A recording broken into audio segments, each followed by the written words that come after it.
Mohan Sharma is a software engineer having 7 years experience in .NET, and nowadays he's a little bit tensed because he fears that AI is going to take his job. His fears are justified to an extent because CEOs of many popular companies have issued a warning sign that AI is coming for our jobs. In a confused state of mind, Mohan starts watching YouTube videos, Instagram Reels, LinkedIn posts from these so-called influencers who themselves do not have any industry experience of AI or software, but they are very good in talking, and by watching their content, Mohan is confused even more. Mohan here represents pretty much every single software engineer on this earth. My company AtliQ Technologies is a 55-member AI and software services company. By working on enterprise AI projects, we get a pretty good understanding on what's happening in terms of AI projects, and the remaining people are software engineers whom we upskilled for this new AI era. We ran an intense AI training program, hackathons, etc. And we are going to use all those practical experiences to discuss a survive and thrive guide for software engineers today. And using this guide, hopefully you will be able to make progress in this new AI era. Here is the guide that I have included in the video description below. Talking about reality, this particular email from the CEO of Fiverr states the state of reality today. See, he says that I don't like to sugarcoat reality, and the unpleasant truth is that AI is coming for your job. It is actually coming for his own job as a CEO as well. And you need to study, research, and master the latest AI solutions. You need to find the most knowledgeable people in our team and make yourself familiar with AI. You need to become a good prompt engineer, need to learn the art of working with these AI tools and make your organization efficient using AI. I have included this tweet so you can read the actual email. We don't like to believe in this hype that is being created on internet, so we conducted the experiment in both of my companies. So AtliQ Technologies is a 55 team member team. Codebasics is a 30 people team, okay? And we have software engineers, data professionals, etc. in both of these companies. Now what we found is our marketing lead in Codebasics, she was able to build landing pages using Lovable. Now you might already know about this tool Lovable, where you just give a prompt such as create a React Native app similar to Todoist. Todoist is a popular to-do app, and I did not give any requirement. I just said create an app that looks like Todoist, and it's an agentic tool. So it went through some iterations and it created this app. You see, this is a working app. I mean, right now it is in a prototype stage, but by talking further to Lovable, you can make it production ready. You can connect to Supabase, you can deploy it, you can do so many things.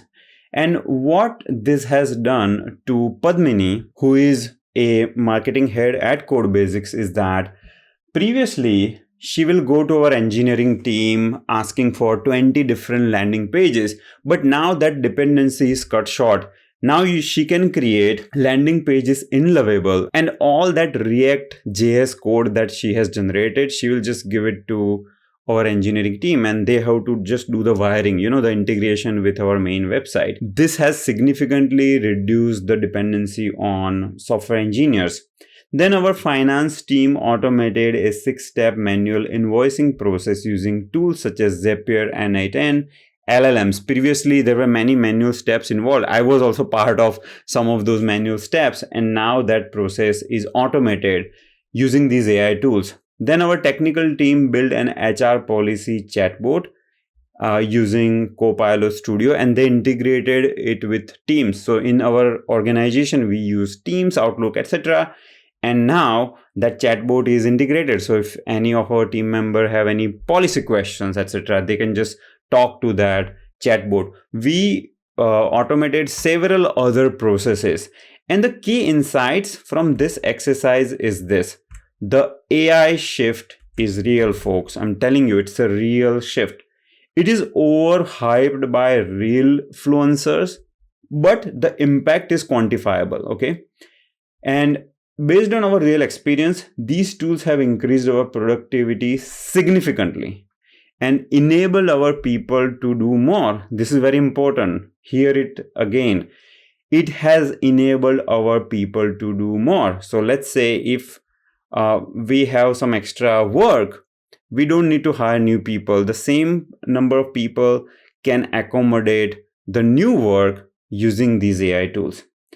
Knowing how to work with these tools will be non-negotiable skills for everyone, folks. These are the pictures from our hackathon. This is from Codebasics. This is from AtliQ. And knowing these tools is definitely a non-negotiable skills based on the experiments that we conducted in our companies. So what you must avoid is this ostrich mindset. When an ostrich senses a fear, it will put his head in the sand, okay, and it will just ignore the threat, but that's not gonna work. We must avoid the ostrich method here. So previously, as a software engineer, you come to job 9 to 6, you will be doing coding or some technical work. So that was pre-ChatGPT era. But now with AI assisted coding, with Cursor, OpenAI Codex, Google's Jules, you can do same work in, let's say, 4 hours using this smart AI tools. So companies will have this expectation that you should produce code faster. And then in remaining time, you should do holistic contribution to a project by participating in business and product, by doing creative work, strategic collaboration, etc. Essentially, you are transitioning from software engineer 1.0 to 2.0. You know how we make upgrade to a software or iPhone? We need to upgrade ourselves. So that will be your option number 1. You can continue with software engineering, okay? But you can't work the way that you used to work pre-ChatGPT era. You have to upgrade yourself to 2.0. McKinsey is a software company based in Gujarat. This person, he's my friend, Chandresh Patel. They have 900 plus software engineers. And when we are discussing this topic, what he mentioned is that he's running some internal training program, the kind of things that we did at AtliQ, hackathons, etc., etc. And they are enabling their engineers to do more, and they are going to clients with a new pitch that, look, in the same budget and in the same time, we are going to produce more for you. Essentially, you need to build both tool skills and soft skills, also known as timeless skills. When it comes to tool skills, you have to use AI assisted coding, use Cursor, GitHub Copilot, OpenAI Codex, Jules, etc. Then automation tools such as N8N, Zapier, Make.com, deep research tools such as Perplexity and ChatGPT. Nowadays, people say that, okay, we use ChatGPT, but it is sort of like you are buying a DSLR camera and always shooting in a automatic mode. The real power of DSLR camera is realized when you understand aperture, shutter speed, all different functions of that camera, and start shooting in manual mode. Similarly, ChatGPT and Perplexity are tools with infinite potential. Even Claude, Gemini, Grok, etc. You have to understand how you can take juice out of it, how you can get the maximum out of these tools. And that requires some prompt engineering skills. That requires specific scientific skills, which will help you, or which will enable you to get maximum out of all these tools. And for timeless skills, stakeholder management, communication, whether it's verbal, written, presentation, storytelling, all of this is very important. Then building credibility and brand is going to be super important in the modern era. I was having a conversation with one software engineer recently, and he said that he wants to learn AI engineering skills. But then I said, learning AI engineer is one option, but that is not the only option, because you can continue on your software engineer path, upgrade yourself to 2.0 and start contributing in all these areas, stakeholder management. Start becoming a builder or an AI generalist who have a view similar to product manager or a business manager. or who thinks like your team lead or a manager or even a CEO of your company is thinking, and who is contributing holistically. He's not just a programmer writing code. Okay, so if you get a project, you are having a very higher level overview of the project. You help in product ideas, you help in business ideas, you take enough interest in a domain, you try to understand the domain, and you are having this very healthy discussion. So when your business manager says, okay, build this feature XYZ, you can counter argue and you say, okay, no, but we can build this feature in a different way, or maybe we can avoid building this feature. All of that comes only if you have enough interest in business and only if you are good in stakeholder management. You can also build your online credibility by being active on LinkedIn. LinkedIn has its own science. LinkedIn credibility won't be built if you are commenting on someone's post and saying that thank you, insightful post, etc. There is a whole science for it. You will find a lot of resources on internet, but essentially you can build your proof of work and then stream it through LinkedIn. Okay, and your proof of work can be, let's say you are going to a conference and you are giving a talk. Okay, so that is going to help you build the credibility. You are contributing to open source, you are participating in Kaggle, Stack Overflow, etc. So you build this credibility through all these events and then you stream it through LinkedIn. You know how different production houses will build the movies and TV series, but they will stream it through Netflix. So same method you need to apply here. You need to go out, meet people, attend, let's say one conference, technical conference or business conference, one conference every 6 months or 3 months. I see many programmers, they just focus on coding and learning one thing after another. They don't go out, they don't improve soft skills, and these people are going to have problem because the cost of intelligence is reducing. So you need to balance it with other things such as all the timeless skills which are mentioned here. Pre-AI era, when you have a software project, you will have one software engineer, okay, one or multiple software engineers. Then you will have a product owner or a business owner. Then you will have a UX designer in your team. You will have QA person in your team.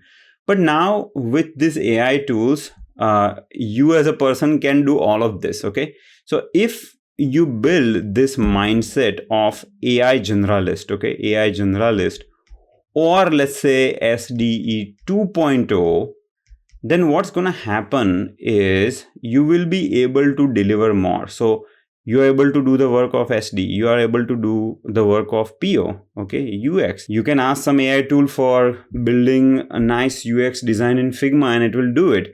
And now as a generalist, what you're doing is you're thinking like a founder, you're thinking like a CEO, you're thinking like your own client, right? Let's say you're working in Accenture and you're working on some client project. Now you're thinking like that client and you are delivering more in less time. All right. So software engineer 2.0 is one possible path. The other possible path is you can become AI engineer. Most of the businesses worldwide are building AI solutions, and that has increased the demand of AI engineers or Gen AI engineers. Okay, they do job posting using different titles: Gen AI engineers, ML engineers, NLP engineers, CV, computer vision engineer. They all kind of mean almost pretty much most of the responsibilities are same. So that is the second career option for you. Then the third option is data engineer, because for AI projects you need data and many companies don't have a proper data infrastructure. So they need data engineers who can build this data pipelines, data governance, etc. in their company. And that has increased the demand of data engineer.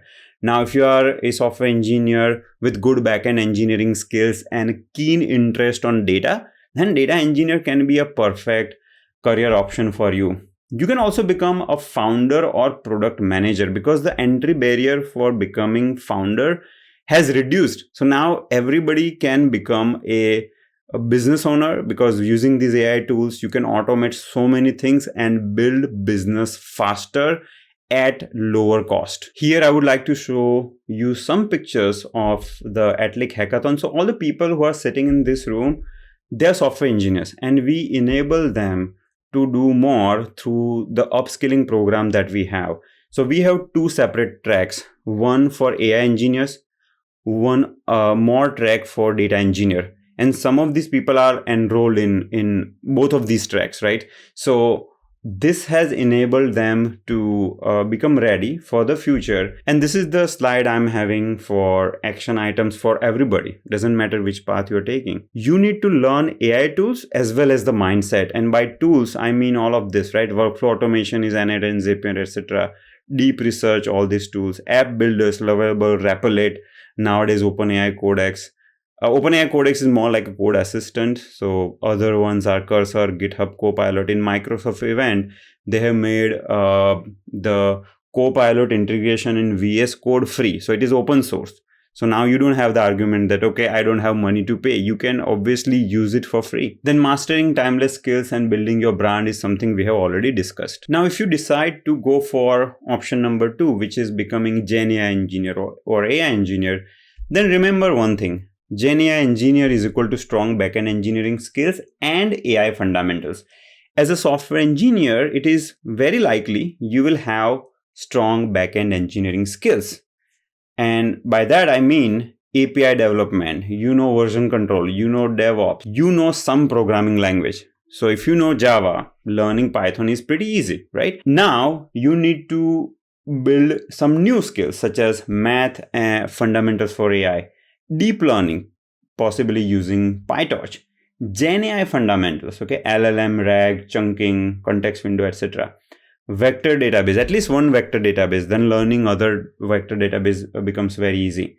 Then one Gen AI framework, LangChain, for example, one agentic framework such as Agno. Okay, now don't think you will go to Udemy, buy some LangChain course and you will become Gen AI engineer. No, you need to have a strong base in AI fundamental, folks. That's why learning math fundamentals is super important. Learning deep learning fundamentals is also very, very important. Okay, so you need to spend more time. So to pursue this option 2, you need to have time period of 6 to 8 months where you are spending, let's say, 3 to 4 hours every day and you are building all these skills. Of course, the exact time depends on your learning speed and your focus, etc. Now we have released a nice YouTube video with Gen AI engineer roadmap. So I have given a link of that video. See, this video has received a lot of views and it has a structured learning path using free resources. Okay, so the path also includes the assignments, the exercises, soft skills, everything. So you can follow this particular video for your Gen AI upskilling. If you're interested, by the way, in the structured ad-free learning with professional projects, then I have a bootcamp as well, which you can check it out on codebasics.io. So this is the bootcamp that covers all the practical learning, okay, and it covers all the fundamentals, projects, virtual internship, and so on. And if you're not motivated, you think, okay, you're not finding a time, then read this testimonial, which I got in one of my YouTube videos, where a bank employee from Vietnam started learning AI engineer at the age of 30. He doesn't have any formal degree or technical background. He's a bank employee and he got a job as an AI engineer. So if he can do it, you can do it too. Option number 3 for you is to become data engineer.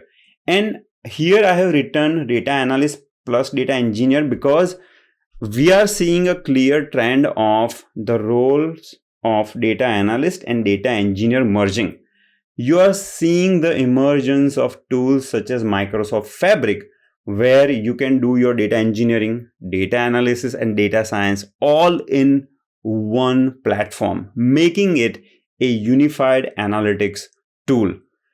AI engineer and data scientist will still, I believe, because the work is very complex, I don't think you will be able to do all of it in Microsoft Fabric using drag and drop and some prompting. So that will remain as a separate role.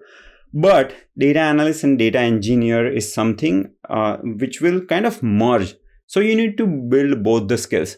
I have given a free roadmap video on YouTube for building analytics skills and for data engineering skills. I'm pretty sure you will find tons of resources online. Option number 4 is to become a product manager or founder. If you have interest in business, if you like to solve business problems, let's say you have that innate curiosity, also you are good in communication, you like to talk to people, in that case, you can pursue this route of becoming a product manager or founder. So the first step for you, if you want to become a product manager, is in your own company, try to transition towards product manager. And then once you become a product manager, then build this AI generalist mindset and try to become product manager in some AI projects. Okay. If you want to become a founder, then what you can do is you can follow this particular guy, Greg Eisenberg. He was, I think, an advisor in TikTok and some of these other big tech companies. And he's posting a lot of good content on how you can build a startup using all these AI tools. Okay. He posts on LinkedIn as well. So you can find so many resources to become founder or a business owner using the AI tools. You can use this concept of vibe marketing. Greg talks about vibe marketing, which is similar to vibe coding, where you can use all these tools, Anatan, Zapier, Claude, Grok, etc. to not only build a website, but to build marketing and to build audience on various social media platforms. Folks, I'm going to attach this particular guide below, so please check it out if you have any questions. Let's discuss. I will try to answer as many questions as possible. So if you have any specific question, post down below. I myself worked as a software engineer for so many years. Okay, Bloomberg, Nvidia. I have big tech experience for more than 14 years. And I transitioned myself into data scientists and AI engineers, and now I'm running a business. So I have lived through this journey. So if you have any questions, please post below. I will try my best to help you, and I wish you all the best.